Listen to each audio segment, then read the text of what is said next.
We could have been standing on the Great Wall of China if you only had... hello ladies and gentlemen. I am the Omni viewer, here with another unscripted reaction / review / aimless rambling about a movie I just saw. This time a movie I'm pretty sure nobody has seen yet. The Great Wall. A Chinese movie from a Chinese director with a huge Chinese cast starring that famous Chinese actor, Matt Damon. What? I'll get to that in a moment, actually.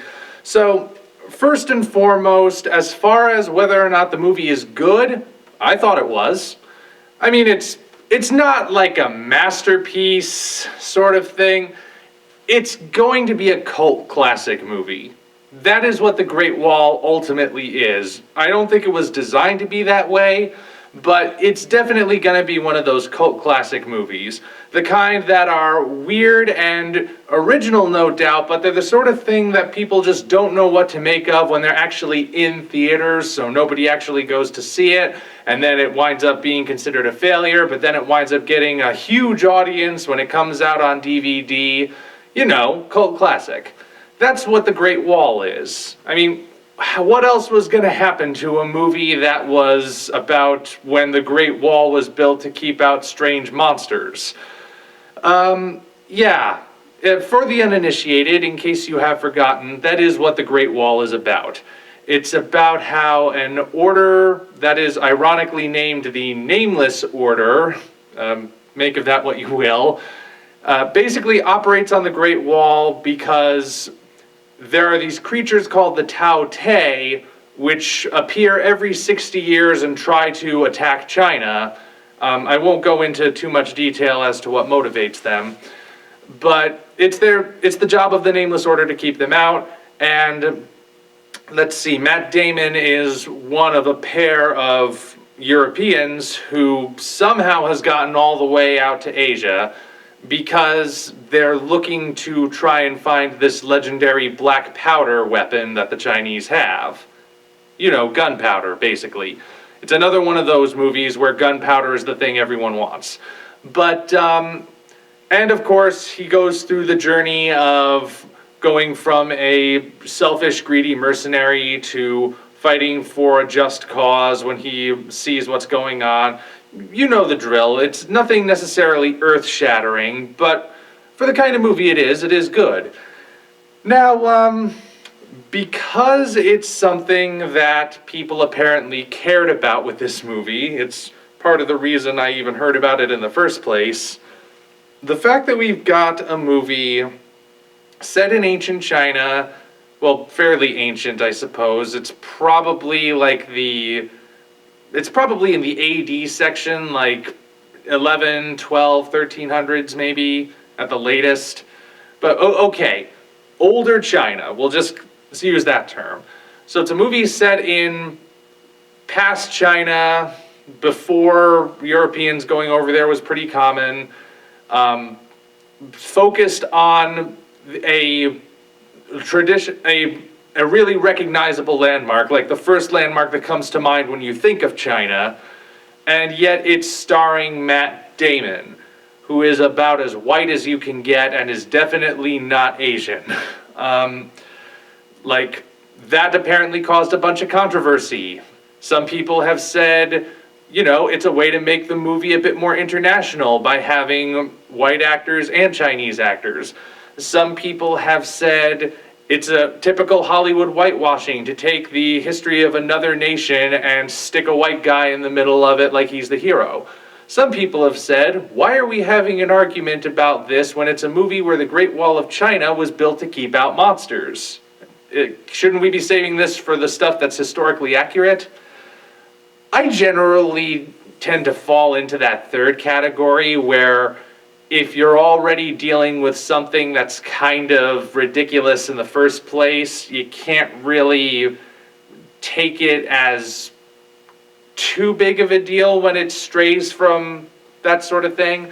But all the same, he is still undeniably the main character of the movie, Matt Damon's character. So, is that necessarily a problem? Well, I look at it this way. And by which I mean, I look at it this way, I mean, I'm actually quoting someone else. I saw an interview about, like, Chinese Americans and Chinese portrayal in Hollywood. It's an episode of American Masters, actually, called Chinese Americans, I believe. But anyway, one of the people interviewed in that documentary was Jason Lin. Yeah, Jason Lin. He's mostly known for directing a good chunk of the Fast and the Furious movies, and most recently Star Trek Beyond. And he is himself Chinese. And something he said, actually, kind of gave me a new perspective on this whole thing. And I remembered this quite clearly when I was thinking about what I was going to say for this particular video.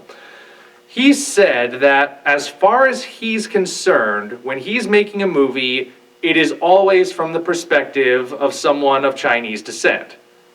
That's not the exact quote, I am paraphrasing, but that's basically what he said. When he's making a movie, it's from a Chinese perspective, because he himself is Chinese. So it really doesn't matter what race the character on the screen is. As far as what's going on behind the scenes, it's from a Chinese perspective. And I actually think that's a pretty accurate way of looking at it to a certain degree. I mean, obviously it's not always the case. There are times when, well, I don't want to dig too deeply into this, but as far as I can tell, that could still apply to the Great Wall here, because it's a Chinese film. That is just true to the end. It's considered a Chinese production. Specifically, it's considered the most expensive Chinese production to date so far, if I'm remembering that correctly. And it's from a Chinese director, mostly Chinese cast. So technically speaking, even though the main character is the epitome of a WASP, a white Anglo-Saxon Protestant, nevertheless, it is still a Chinese film with a very Chinese perspective. Not so Chinese that if you don't know a thing about China, you're not going to understand anything, because it's also undeniably meant to be a Hollywood-style blockbuster. But yeah, I would actually say that line of thinking would apply to this film. And I would recommend seeing it. I mean, it's not, like I said, a grand spectacle. It's nowhere near the level of, say, Pacific Rim, which it does share a few elements with, I will say. The idea that there's this group that is designed specifically to keep out these monsters who come from a specific place and come in waves and need to be dealt with. Very much the same basic premise as Pacific Rim, but I would never just call it a clone. It is different enough in many ways. But yeah, same basic premise. If you like Pacific Rim, you're probably gonna like this, I would say. But yeah, it's the sort of movie that people are going to discover when it's too late, basically. The epitome of a cult classic movie. Which is too bad, because there's a lot of really good stuff that it does. Like, the designs of the armor, you can tell a lot of thought went into that. They are color coordinated to discern who has what role, and so everyone can keep track of everyone else, especially the audience, actually. The audience will not be lost when watching this movie, because it's very easy in the action scenes to tell who is who and where people are, which you can't always say for a lot of action movies these days, which go for the shaky cam, let's move everything around quickly and edit like we're on speed so no one can tell what's actually happening and have it be all confusing, and then say it's supposed to be cinema verita, you are there kind of thing. You know, sometimes that works, but sometimes you want to actually understand what's happening. So that's something it has going for it. The performances are good. The special effects for the most part are good.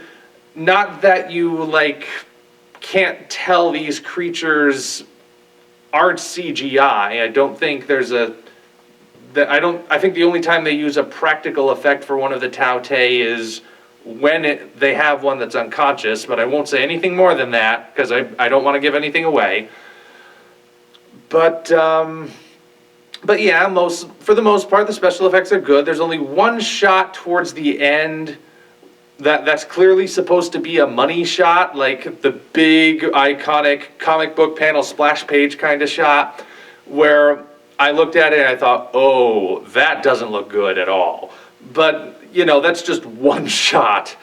Otherwise, the movie looks consistent throughout. Easy to follow plot. Characters aren't necessarily the most nuanced people ever, but interesting enough that, you know, you can tell, you'll remember them, I would say. Simple isn't always bad. And yeah, interesting premise as well. I mean, it's a movie where the Great Wall of China was built to keep out monsters, not just Mongols. So, yeah, I would say go see it. You probably don't have a lot of faith in it. Well, okay, that's not fair. I mean, there is a certain stigma that comes when a movie gets released in February, specifically this kind of movie. But then again, Deadpool broke that trend, so who knows anymore. I doubt many people are gonna go see The Great Wall in theaters, because there was hardly anyone in the theater when I went, and it's opening night when I saw this movie. But, you know, if you don't see it in theaters, rent it.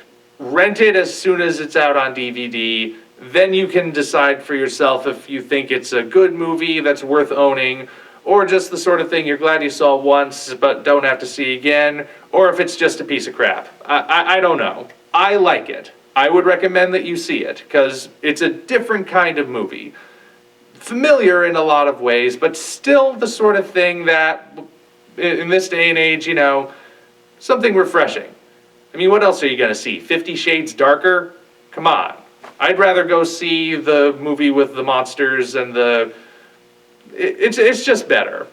Well, I liked it. That's the point of this video. I liked it. Ultimately, I could have just said that at the beginning, but I do these sort of things. I just ramble sometimes. So, those are my 2 cents. Great Wall. Good movie. Good soundtrack, too. Same guy who did Pacific Rim. Anyway, yeah. My thoughts, what do you think? If you saw it, did you like it? Did you not like it? If you haven't seen it yet, are you going to see it? Are you not interested? Feel free to leave your comments below, or not. So, until such time as we meet again, this is the Omni Viewer signing off. All in all, it's just another brick in the Great Wall.